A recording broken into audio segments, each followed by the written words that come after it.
അസ്സലാമു അലൈക്കും വറഹ്മത്തുള്ളാഹി വബറകാതുഹു. പ്രിയമുള്ള സഹോദരങ്ങളെ, സത്യവിശ്വാസികളെ, ആനന്ദതുന്ദലവും ആഹ്ലാദജനകവും പരമപ്രധാനവും പരമപരിശുദ്ധവുമായ പുണ്യമായ റബീഉൽ അവ്വൽ മാസം നമ്മിലേക്ക് സമാഗതമായിരിക്കുന്നു. അതിൻ്റെ ഏറ്റവും പ്രധാനപ്പെട്ട റബീഉൽ അവ്വൽ 12-ലാണ്. ആ ഒരു സന്ദർഭത്തിലാണ് നാം ഉള്ളത്. നബി സല്ലല്ലാഹു അലൈഹി വസല്ലം തങ്ങൾ ജനിച്ച ദിവസത്തിന് എന്തെങ്കിലും പ്രത്യേകതയുണ്ടോ? ഒരു പ്രത്യേകതയുമില്ല എന്ന് പറയുന്നവരുണ്ട്. അതെന്താണ് പ്രത്യേകത? നബി സല്ലല്ലാഹു അലൈഹി വസല്ലം തങ്ങൾ തന്നെ അതിന് മറുപടി പറയുന്നുണ്ട്. ഹബീബായ തങ്ങൾ പറയുന്നു, എല്ലാ തിങ്കളാഴ്ചയും നോമ്പ് പിടിക്കുന്ന റസൂലുള്ളാഹി സ്വല്ലല്ലാഹു അലൈഹി വസല്ലമ തങ്ങളോട് ചോദിക്കുന്നു, എന്തിനാണ് നബിയെ നിങ്ങൾ അന്ന് നോമ്പ് പിടിക്കുന്നത്? പല കാര്യങ്ങളിൽ ഒരു കാരണം അള്ളാഹിന്റെ ഹബീബ് പറഞ്ഞത് ഫീഹി ഉലിത്തു എന്നാണ്. ഞാൻ അന്ന് പ്രസവിക്കപ്പെട്ട ദിവസമാണ്, അതുകൊണ്ടാണ് ഞാൻ നോമ്പ് പിടിക്കുന്നത് എന്നാണ്. അപ്പൊ അതിന് പ്രത്യേകതയുണ്ട് എന്നുള്ള കാര്യത്തിൽ ഒരു സംശയവുമില്ല. ആ ദിനത്തിൽ സന്തോഷിക്കാൻ പാടുണ്ടോ? ഒരു നബിദിനത്തിന്റെ സന്തോഷവും ആനന്ദവും പാടുണ്ടോ എന്ന് ചോദിക്കുമ്പോഴും വ്യക്തമായ ഖുർആന്റെ മറുപടി അള്ളാഹു വിശുദ്ധമായ ഖുർആനിൽ തന്നെ പറയുന്നു. വിശുദ്ധമായ സൂറത്ത് യൂനുസിലെ 58-ാമത്തെ ആയത്തിൽ നമുക്ക് കാണാം, ഖുൽ ബിഫദ്ലില്ലാഹി വബിറഹ്മതിഹി ഫബിദാലിക ഫൽയഫ്റഹു ഹുവ ഖൈറും മിമ്മാ യജ്മഊൻ. ഈ ആയത്തിന്റെ അർത്ഥം, അതിന്റെ ആശയം, അതിന്റെ തഫ്സീർ, അല്ലെങ്കിൽ ഈ ഖുർആന് സമാനമായ മറ്റൊരു ഖുർആന്റെ ആയത്തുകൊണ്ടൊക്കെ നബി സല്ലല്ലാഹു അലൈഹി വസല്ലമ തങ്ങളുടെ ജന്മദിനത്തിൽ സന്തോഷിക്കാം എന്നുള്ള കാര്യത്തിൽ ഒരു തർക്കവുമില്ല. ഖുൽ നബിയെ പറയുക, ബിഫദ്ലില്ലാഹി വബിറഹ്മതിഹി, അള്ളാഹുവിന്റെ ഔദാര്യം ഉണ്ടാകുമ്പോഴും അള്ളാഹുവിന്റെ കരുണയുണ്ടാകുമ്പോഴും ഫബിദാലിക ഫൽയഫ്റഹു, അതുകൊണ്ട് നിങ്ങൾ സന്തോഷിച്ചു കൊള്ളാൻ ഖുർആൻ പറയാണ്. എന്താണ് അള്ളാഹുവിന്റെ ഔദാര്യം? അള്ളാഹു നമുക്ക് തന്നതെല്ലാം അള്ളാഹുവിന്റെ ഔദാര്യമാണ്. നമ്മുടെ ജീവിതം, നമ്മുടെ മരണം, നമ്മുടെ ജീവിതത്തിൽ ആ ജീവിത മരണത്തിന്റെ ഇടയിൽ അള്ളാഹു നമുക്ക് തന്ന സർവ്വതും അള്ളാഹുവിന്റെ നിഅമത്തും അനുഗ്രഹവും തന്നെയാണ്, ഔദാര്യമാണ്. ഓരോ കാര്യം ഔദാര്യമായി കിട്ടുമ്പോൾ നമ്മൾ സന്തോഷിക്കണം. നമ്മളെ വീട് കിട്ടി, നമ്മൾ സന്തോഷിച്ചു, അള്ളാഹിന്റെ ഔദാര്യമാണ്. വാഹനം കിട്ടി, അള്ളാഹുവിന്റെ ഔദാര്യമാണ്. മക്കളെ കിട്ടി, അള്ളാഹുവിന്റെ ഔദാര്യമാണ്. വബിറഹ്മതിഹി, ഒരു അനുഗ്രഹം വരുമ്പോഴും നിങ്ങൾ സന്തോഷിക്കണമെന്നാണ്. എന്താണ് റഹ്മത്ത്? എന്താണ് കാരുണ്യം?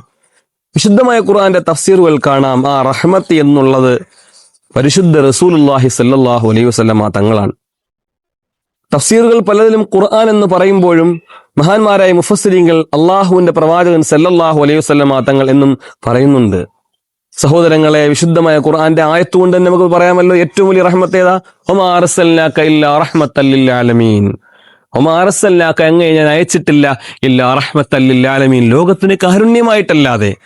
അപ്പൊ അള്ളാഹുവിന്റെ കാരുണ്യം എന്ന് പറയുന്നതിന്റെ ഏറ്റവും വലിയ കാരുണ്യം, നമുക്ക് കിട്ടിയ അനുഗ്രഹത്തിൽ ഏറ്റവും വലിയ അനുഗ്രഹം അത് ഹബീബായ സല്ലല്ലാഹു അലൈഹി വസല്ലമ തങ്ങളാണ് എന്നുള്ള കാര്യത്തിൽ ലോക പണ്ഡിതന്മാർക്കിടയിൽ ഒരു തർക്കവുമില്ല.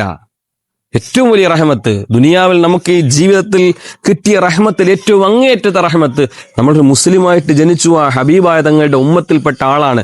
ഈസാ നബി പോലും അത് തന്നെയല്ലേ ആഗ്രഹിച്ചത്. സഹോദരങ്ങളെ, ഇനി ഈ ദിനത്തിൽ സന്തോഷിച്ചാൽ എന്തെങ്കിലും പ്രതിഫലം കിട്ടുമോ എന്നുള്ള വിഷയത്തിൽ പ്രതിഫലം കിട്ടുമോ ഇല്ലയോ? തീർച്ചയായിട്ടും കിട്ടുമല്ലോ.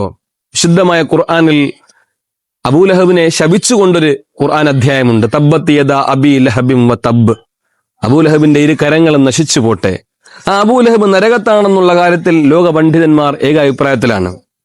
പക്ഷേ അബൂലഹബ്, നരകത്തിൽ കിടക്കുന്ന അബൂലഹബിന് എല്ലാ തിങ്കളാഴ്ചയാകുമ്പോഴും ഒരു തെളിനീര് പോലത്തൊരു വെള്ളം അള്ളാഹു കൊടുക്കുന്നുണ്ട്. ബുഖാരി നിവേദനം ചെയ്യുന്നുണ്ട്. ഏതാ ബുഖാരി? അസഹുൽ കുത്തുബി ബഅദ കിതാബില്ലാഹി സ്വഹീഹുൽ ബുഖാരി.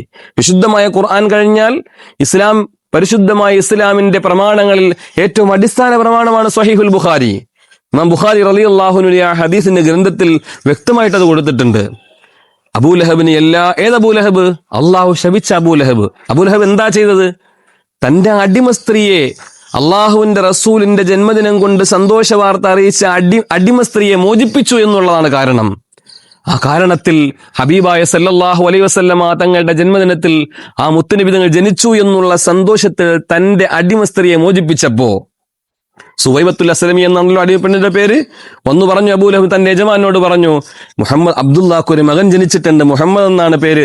ആ സമയത്ത് തന്നെ മോചിപ്പിച്ചു സന്തോഷം കൊണ്ട്. സഹോദരങ്ങളെ, ഇന്നൊക്കെ മനസ്സിലാക്കാവുന്നത് വർത്തമാന കാലഘട്ടത്തിൽ അള്ളാഹുവിന്റെ ഹബീബായ സല്ലല്ലാഹു അലൈഹി വസല്ലമ തങ്ങളുടെ ജന്മദിനത്തിൽ ഏറ്റവും കൂടുതൽ സന്തോഷിക്കേണ്ടത് നമ്മളല്ലേ പ്രിയപ്പെട്ടവരെ? അത് വികലമായിട്ട് ചിന്തിക്കാതെ, ചിത്രീകരിക്കാതെ പിന്നെ എങ്ങനെയെല്ലാം സന്തോഷിക്കാം എന്നുള്ളതാണ്. സന്തോഷം പല നിലയ്ക്കാവാം. അള്ളാഹുവിന്റെ ഹബീബിന്റെ മധുഹുകൾ പാടി സന്തോഷിക്കാം. നമ്മുടെ മദ്രസയിലെ കുട്ടികളെ ഒരുമിച്ച് കൂട്ടിയിട്ട് ഒരു നബിദിന പരിപാടി സംഘടിപ്പിക്കാം. അബൂബക്കർ സിദ്ദീഖ് റളിയല്ലാഹു അൻഹു ഇതിനെ പരിപാടി നടത്തിയിട്ടുണ്ടോ, ഉമർ റളിയല്ലാഹു നടത്തിയിട്ടുണ്ടോ ചില ചോദിക്കുന്നത്.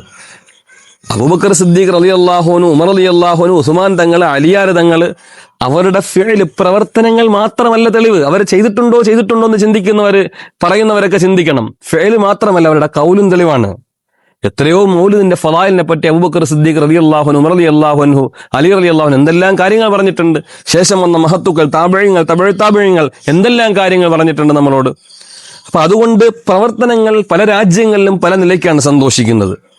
പക്ഷേ ഒരു കാര്യം നിങ്ങൾ മനസ്സിലാക്കണം, ആ ഹബീബായ സല്ലല്ലാഹു അലൈഹി വസല്ലമ തങ്ങളുടെ ജന്മദിനത്തിൽ സന്തോഷിക്കാൻ പാടില്ല എന്ന് ഒരു പണ്ഡിതന്മാരും നമ്മളെ പഠിപ്പിച്ചിട്ടില്ല. ആ ഹബീബായ സല്ലല്ലാഹു അലൈഹി വസല്ലമ തങ്ങളുടെ ജന്മദിനം വന്നാൽ സന്തോഷിക്കൽ നമുക്ക് അനിവാര്യമാണ്. വിശുദ്ധമായ ഖുർആൻ തെളിവാണ്, ഹദീസ് തെളിവാണ്, അള്ളാഹുവിന്റെ ദീൻ പഠിച്ച പണ്ഡിതന്മാർ മുഴുവനും മുഴുവൻ പണ്ഡിതന്മാരും ഐക്യകണ്ഠേനയുള്ള അഭിപ്രായമാണ്. അപ്പൊ അതുകൊണ്ട് അതിനെക്കുറിച്ചൊരു ആശയക്കുഴപ്പം നമുക്ക് ഉണ്ടാവണ്ട. പക്ഷേ നമ്മൾ സന്തോഷിക്കുമ്പോഴും നമ്മൾ ആഹ്ലാദിക്കുമ്പോഴും അതിര് കടന്നു പോകരുത്. നമ്മളത് ആഭാസങ്ങളായി പോകരുത്. ഇന്ന് റോഡിന്റെ ഇരുതലങ്ങളിലും ദഫിന്റെ പേരിലും മറ്റു ഘോഷയാത്രകളുടെ പേരിലും ആഭാസങ്ങൾ കാണിക്കുന്ന പുതിയ ഒരു ജെൻസി തലമുറ കടന്നു വരുന്നുണ്ട്. ആ വരവ് വിദേഹത്തുകാർക്ക് ഒരു ആക്കം കൂട്ടും. എന്തിനാണ് ഈ ആഭാസങ്ങളെ കാണിക്കുന്നത്? അവർ സോഷ്യൽ മീഡിയയിൽ പ്രൊമോട്ട് ചെയ്തുകൊണ്ട് അതിനൊന്നും പണ്ഡിതന്മാരും ഉലമാക്കളൊന്നും സപ്പോർട്ടല്ല. അപ്പൊ അതുകൊണ്ട് മാന്യമായ രീതിയിൽ ഘോഷയാത്ര നടത്താം. നബി സല്ലല്ലാഹു അലൈഹി വസല്ലം തങ്ങളുടെ പേര് റാലി, ആ ഹബീബായ തങ്ങളുടെ മധുഹുകളെല്ലാം പാടിയും പുകഴ്ത്തിയും പറഞ്ഞും കൊണ്ട് നമ്മളെ മക്കളെ കൊണ്ട് അത് പഠിപ്പിച്ചു, പറയിപ്പിച്ചു, അതുകൊണ്ട് പാടിപ്പിച്ചു, പ്രസംഗിപ്പിച്ചു. അതുമായിട്ട് ബന്ധപ്പെട്ട കിസ് പ്രോഗ്രാമുകൾ, അതൊക്കെ റസൂലുള്ളാഹി സ്വല്ലല്ലാഹു അലൈഹി വസല്ലം തങ്ങളെ പഠിക്കാൻ വേണ്ടി മാത്രം, ആ ഹബീബായ തങ്ങളെ മനസ്സിലാക്കാൻ വേണ്ടി മാത്രം പണ്ഡിതന്മാർ നമുക്ക് പറഞ്ഞെന്ന വഴികളാണ്. അപ്പൊ അതുകൊണ്ട് പ്രിയമുള്ള സഹോദരങ്ങളെ, അതുകൊണ്ട് ഈ ദിനങ്ങളിലെല്ലാം ധാരാളമായി നമ്മൾ സ്വലാത്ത് ചൊല്ലുക. ഹബീബായ തങ്ങൾക്ക് വേണ്ടിയിട്ട് ധാരാളമായിട്ട് നമ്മൾ ആ ഹബീബായ തങ്ങളുടെ സുന്നത്തുകളെ അനുധാവനം ചെയ്യുക. നമ്മുടെ പള്ളിയിലും മദ്രസയിലും നമ്മുടെ നാടുകളൊക്കെ സന്തോഷിക്കുമ്പോൾ നമ്മളും കൂടെ കൂടുക, മൗലിദിന്റെ സദസ്സിലൊക്കെ പങ്കെടുക്കുക. അള്ളാഹു നമുക്ക് തൗഫീക്ക് നൽകുമാറാവട്ടെ. എന്നിട്ട് ഇതെല്ലാം കഴിയുമ്പോഴും നമ്മൾ 5 വക്ത് നിസ്കാരം കൃത്യമായി നിസ്കരിക്കുന്നവരായി നമ്മൾ മാറണം. നോമ്പ് പിടിക്കുന്നവരായി നമ്മൾ മാറണം. സൽസ്വഭാവികളായി നമ്മൾ മാറണം. ഹബീബായ സല്ലല്ലാഹു അലൈഹി വസല്ലമ തങ്ങളുടെ എന്തെല്ലാം സ്വഭാവ ഗുണങ്ങളുണ്ടോ ആ ഗുണങ്ങളെല്ലാം ഉള്ളവരായി നമ്മൾ മാറണം. ഒരു പരിപൂർണ്ണ മുഅ്മിനായി നമ്മൾ മാറണം. അതിന് കാരണമാകുന്ന ഒരു നിവേദനമായി ഈ നിവേദനത്തിനെ അള്ളാഹു മാറ്റുമാറാവട്ടെ എന്ന് മാത്രം ദുആ ചെയ്തുകൊണ്ട്, അൽഹംദുലില്ലാ, എല്ലാവരെയും അള്ളാഹു അനുഗ്രഹിക്കട്ടെ എന്ന് ദുആ ചെയ്ത് എല്ലാവരോടും ദുആ വസിയത്ത് ചെയ്തുകൊണ്ടും അസ്സലാമു അലൈക്കും വറഹ്മത്തുള്ളാഹി വബറകാതുഹു.